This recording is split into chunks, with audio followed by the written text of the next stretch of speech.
For language and language use, we're going to talk about lexicon and syntax, situation models and priming, then the linguistic intergroup bias, along with in-groups and out-groups, and the superior-whorf hypothesis. In order to talk about lexicon and syntax and then situation models and priming, I do want to back up a little bit, okay?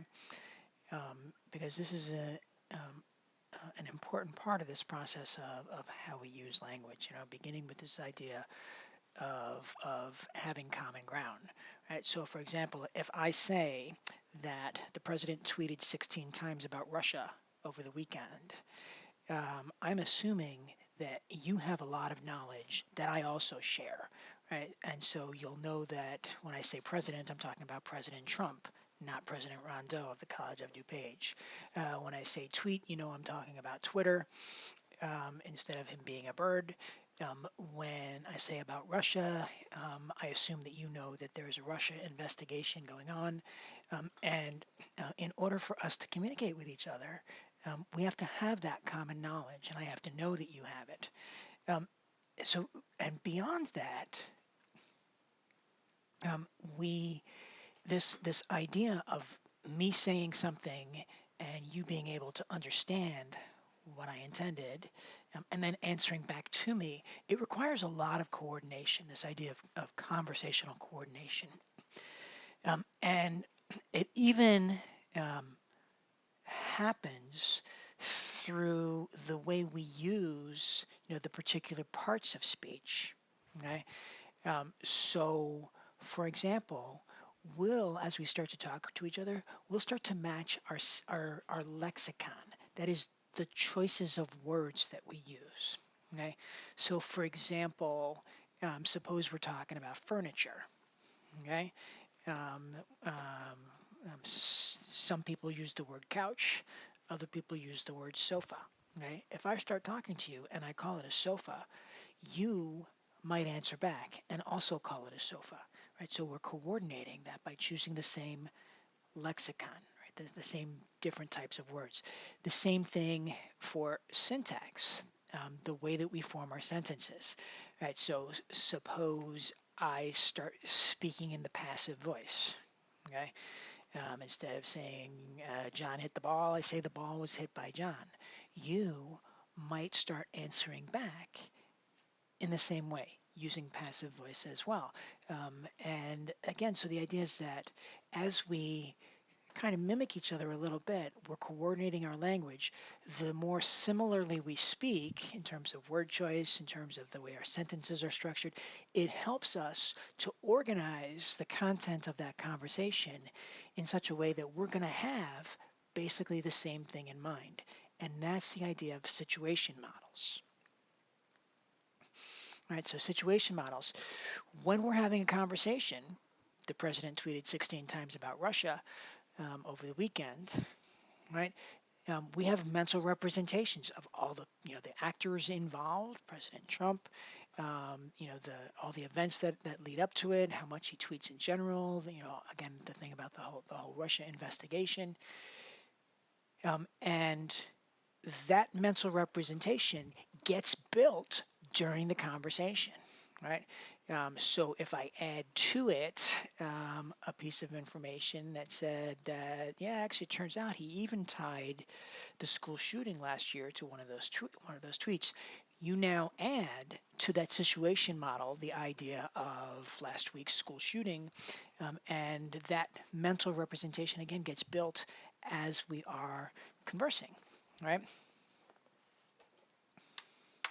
That whole process happens through something called priming. Priming is really a simple idea that's often made confusing. It's just simply being reminded of something.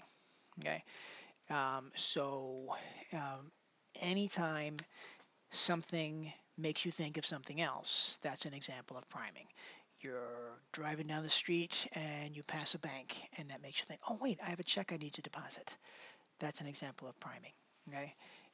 And so I'll say one piece of information in a conversation, and that will prime a related concept for you, and then that gets built into our situation model. And again, just to repeat, the whole purpose of this is so that we each have this complex situation model that's kind of a match, so that we are talking about the same thing.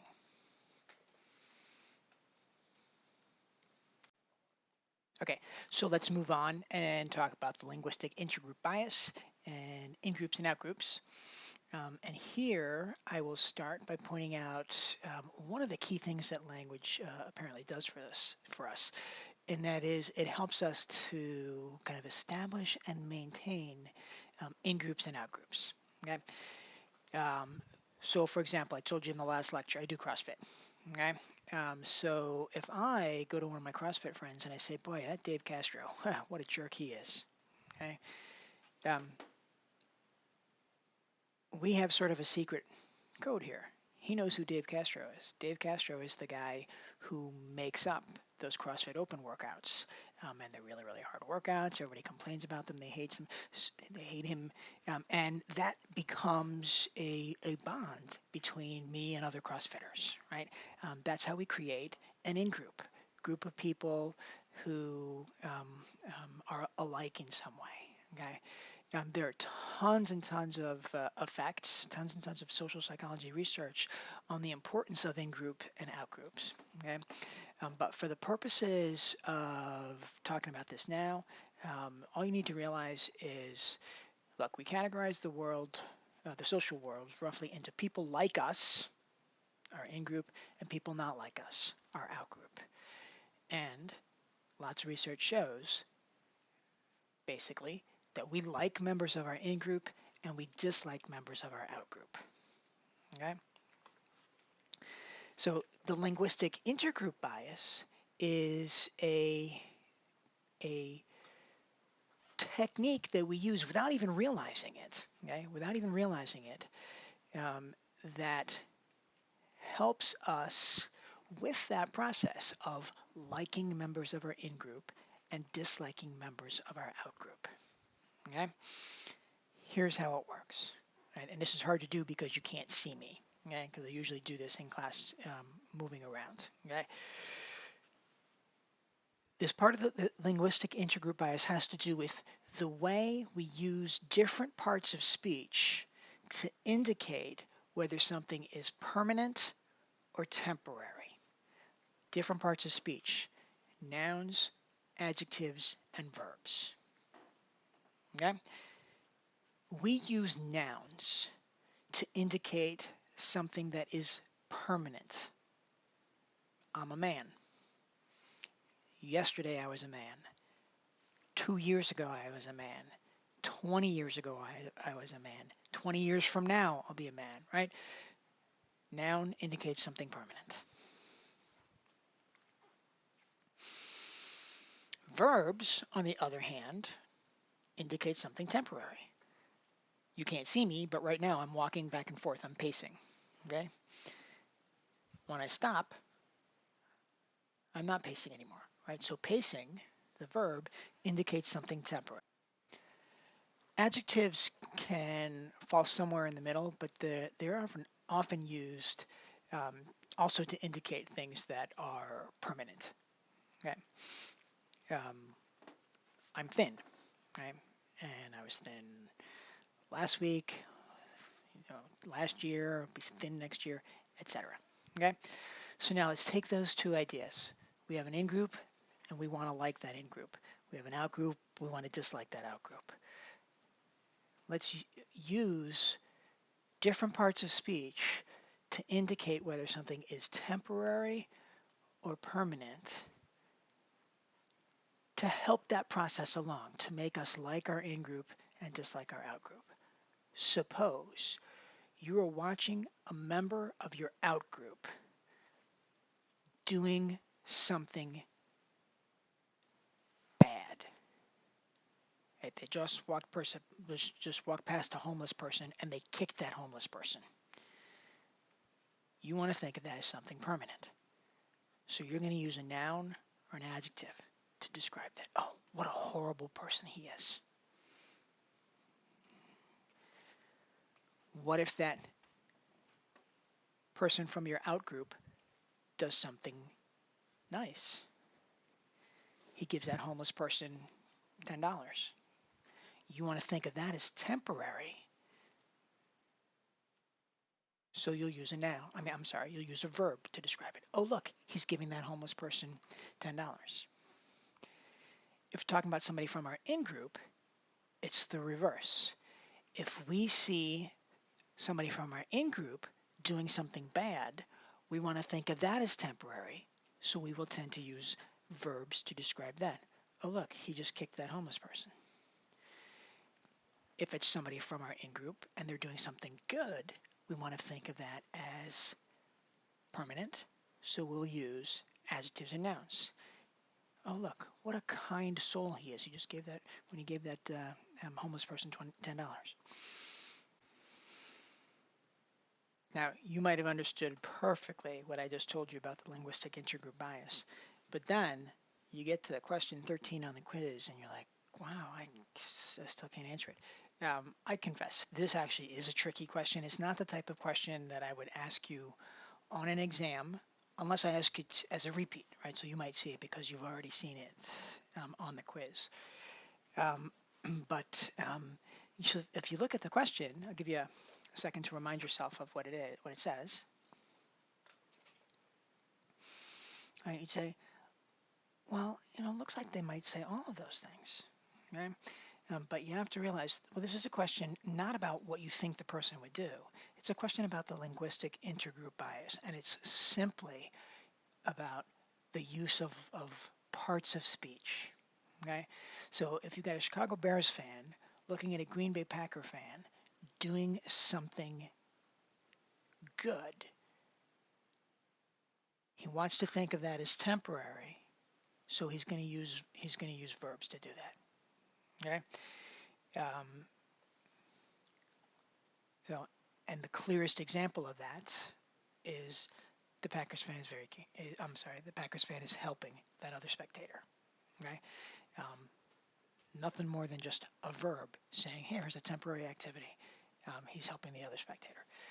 All of the other answer choices could happen, particularly that last one, that Packers fan is just doing that to look good, but that doesn't follow from the linguistic intergroup bias. So remember, this was a question about that specific bias.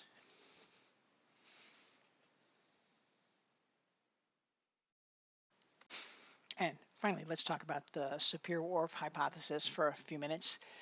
And I think actually, since I have the quiz up from a minute ago, let me just take you to the quiz question that addressed it, because I think it's a pretty good illustration of the Sapir-Whorf hypothesis. And this is actually a real study. This was actually done. The Sapir-Whorf hypothesis is basically this belief, this theory that says the language that we use helps to determine what we're able to think.